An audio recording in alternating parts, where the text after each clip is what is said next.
Hey, good morning, everybody. Morning. Welcome. To say thank you for joining us today on our kind of like pre-flight for our big webinar tomorrow with Scout. We actually have a special guest, Stephen Arciolo. I always say his name wrong, from Scout.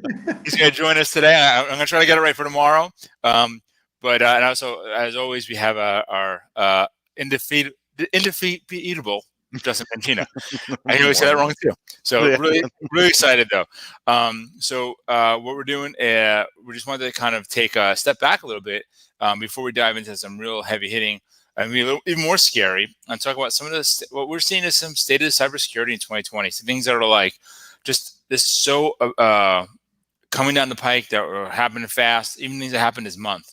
So anyway, I would love if you have a chance, please join us tomorrow in our much more structured webinar versus this kind of like open discussion style webinar we're doing today. Now, with that in mind, we want to talk about what, and I'm going to hand over to Justin a little bit because Justin spends a lot of time thinking about this. I know as we talk about it a lot, and things that we're seeing in 2020. And Stephen, please jump in whenever you think that you're with what Justin's kind of going through, and let's take it away and make it kind of like a roundtable discussion. So, Sure. Yeah. So I first go through some of the trends that we're seeing really this year, and coming out. And the first of that is we're seeing that the existing threats are getting more targeted. That in the past, very blanket sort of sending, talk about business email compromise, just sending out, phishing emails and hoping that it strikes. And now we're seeing that there's a lot more homework being done before that. So instead of you just getting the same phishing email that everybody else is getting, you'll get one that's geared specifically to your company, your business, right, your role, those sorts of things. right.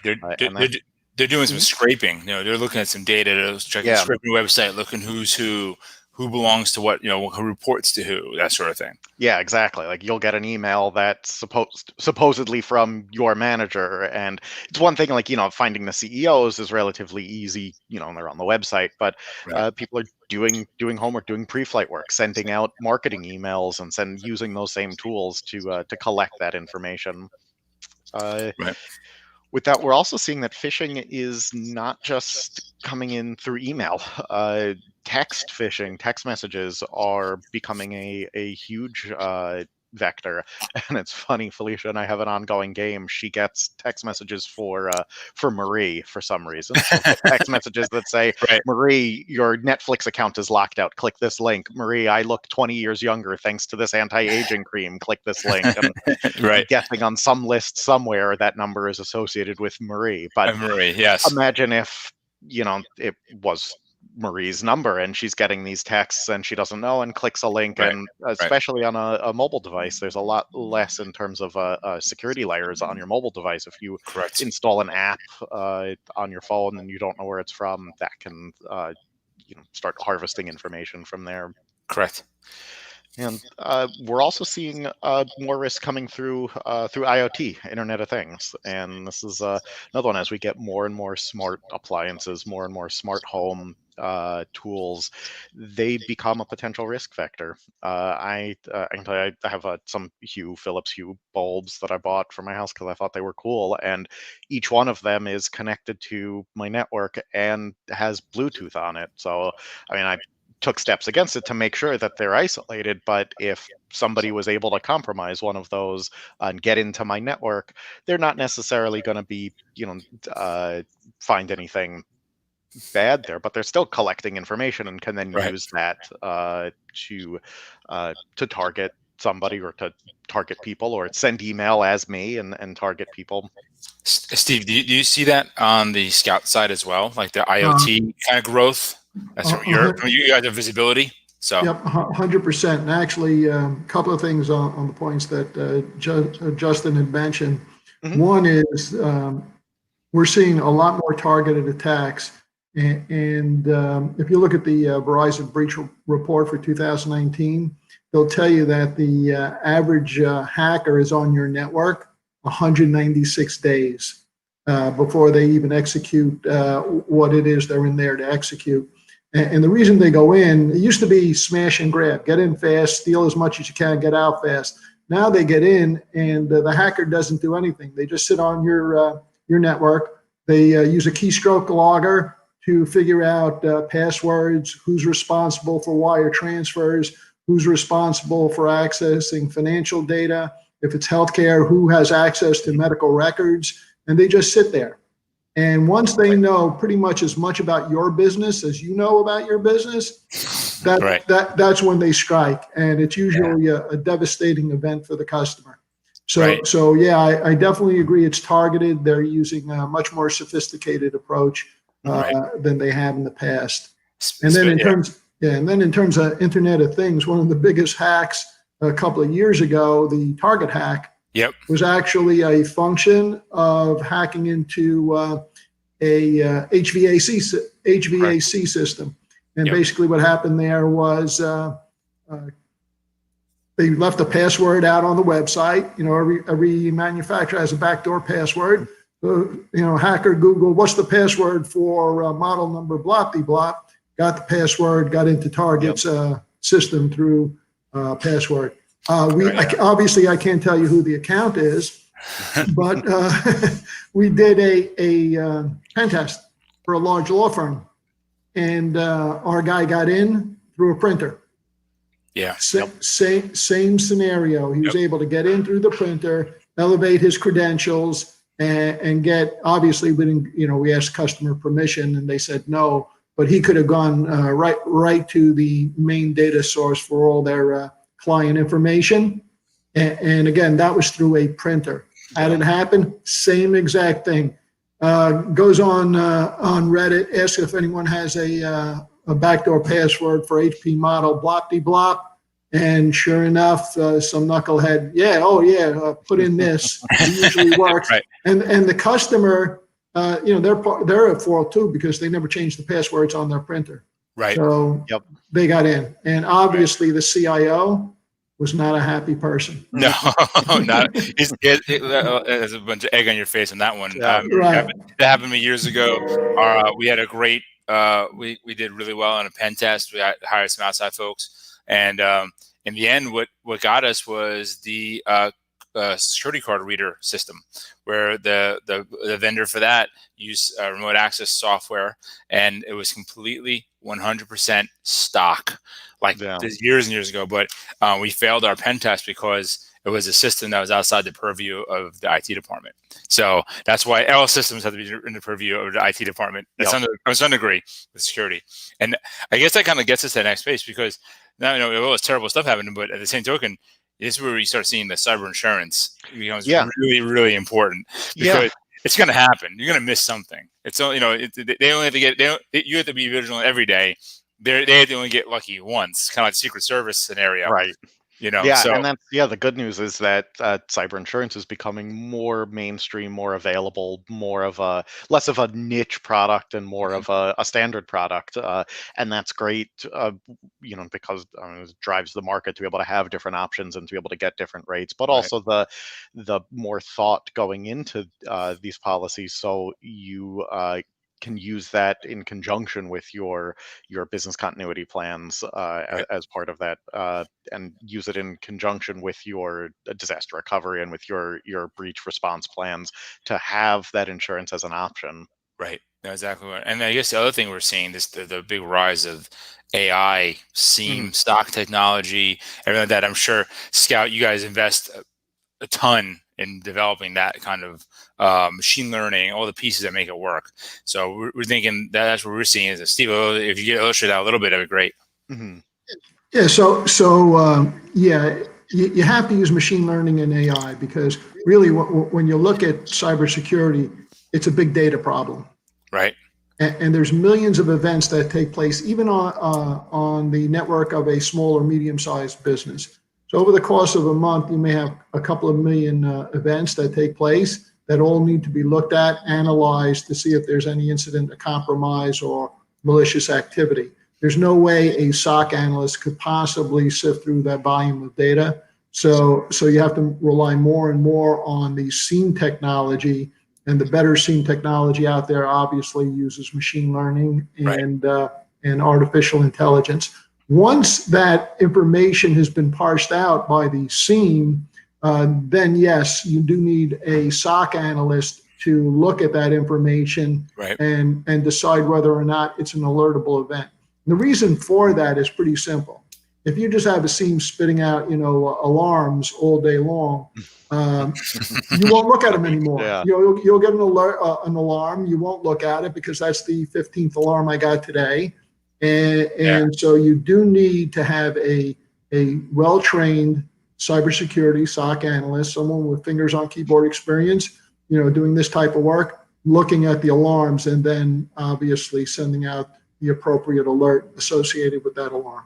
Right. Yeah. It is. I mean, the alert fatigue is a real thing. I mean, Yeah. you literally. I mean, even in Valiant's practice, we always are constantly kind of combating it, of like finding the sweet spot of like enough alerting versus the crazy amount of alerting. Because when you turn everything on, it was like with a verbose mode, and and and you're you just get everything. everything.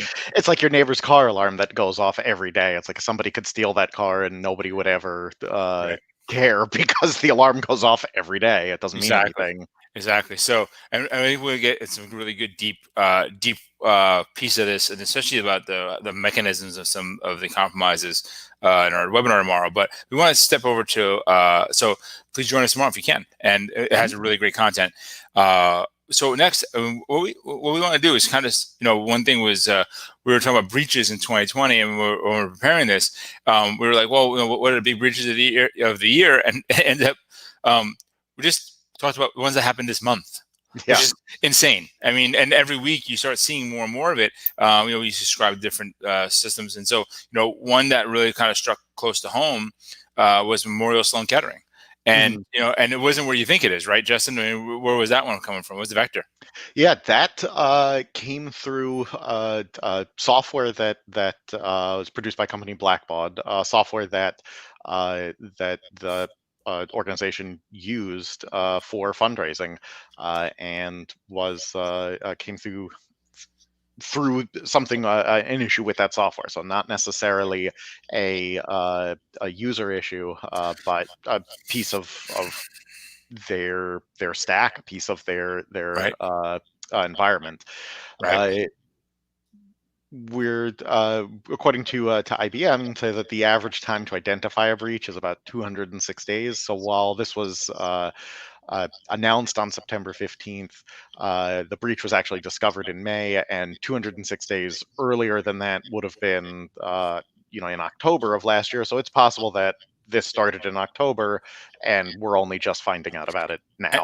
And that kind of echoes what Steve was saying, of the person kind of sitting there collecting data, building intelligence, building an attack map, and putting that together into something that can become much worse. Luckily this was caught before it got into the HIPAA compliance stuff, or that sort of thing, or employee data. So so that's that Blackbaud software is very commonly used in many nonprofits. It's up there, Fundeezy and a couple of other folks out there, big players, and it's so simple, the applications. I do want to say too that they're doing the right thing. They're working with an incident response firm, and they're assisting people that are affected by that breach. And yeah, there's still the potential for PII, for personally identifiable information, to have been breached from that, and that is. That's really the data that in these breaches that these people are in a sense looking for, because that's information that they can use to then go after all of the people. If they've got your social security number, your addresses and email address, now that's they can use to open up a line of credit in your name and steal your identity, or even just charge stuff to your credit card, things along those lines. No end of nefarious things. Yeah. So, but the next one is actually really interesting, and I might say the name wrong. Sigilent. I think it was Siligent. Sorry. So it was a cybersecurity company. So when we say literally no company's immune, we mean no company's immune. It's true. Everyone gets everyone's pretty much under constant attack. I think, sure, Scout Steve could say, look, we know people are coming after us day in, day out. You see it. Justin and I we used to work hosting some website for a client of ours, and the thing was literally 24/7, 365, constantly being DDoSed and being attacked. And it was no end of work to kind of keep that thing safe. And, and this was as I said, this was a cybersecurity company, and they got ransomware, which, there's something ironic about it, but at the same token, it could happen anywhere, right? Ransomware and through a phishing attack. Right. It was, you can have all of the layers of defense there, but the important one is still going to be down to the individual employee training and recognition of stuff, because it's an arms race. You put in a filter, somebody's going to find a way through that filter at some point. The filter will update and block it. They'll find another way through. So there's always going to be something that gets through. And at the end of the day, it's the people that are doing the work that are part of your organization that need to know the distinction between what's good and what's not, and how to tell that. Right. It's very, very, there's a human aspect of it.